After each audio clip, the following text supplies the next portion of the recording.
I do agree with that. I think if we do get a split Congress or if we get a Republican sweep, that is likely good news for the market because the outcome would be gridlock. You know, the markets typically like that because not much is getting done in that scenario. And also, we don't need any more fiscal stimulus for the economy. So if we don't have it, then we don't have to project inflation higher. So I think all in, that would be interpreted positively by the market.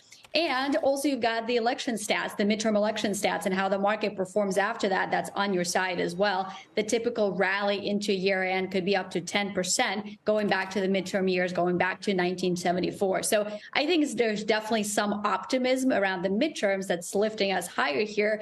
But I would also say that it's also the fact that the Fed policy, the next leg of it is known and it is priced in. If you look at the Fed fund futures, 5% is there. We have priced in 5% rates or higher by March of 2023. So I think at this juncture, whether it's an inflation print or the Fed, I think it's going to be really hard for any new data on inflation to surprise the markets at this point. And that's a positive.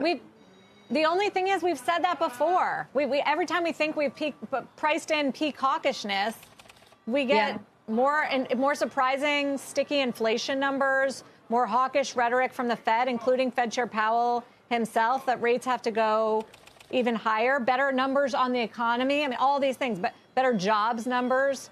And then here we are all over again. Higher rates, sell off for stocks. Yeah, you're right, Sarah. We have all said it before, and that's why any sort of calls that you make here are really touch and go and really for the next few weeks or maybe the next month and a half. And what I'm saying is even if we have a CPI print that's hotter than expected on Thursday, that's not likely to change the Fed policy because guess what? They seem to have pivoted. They know inflation is high. Everybody knows inflation is high, but they're now squarely focused on the labor market, and they want to start to see cracks in the labor market, to really make sure that they get inflation under control. For now, the labor market is strong. And even if we get this hotter than expected inflation print, we're not likely to get more Fed hawkishness because of that. So that's why I think we have this opening into year end. But then beyond that, look, if rates are 5%, something in the economy is going to slow down and slow down materially. And that's the part that I don't think we're fully priced in.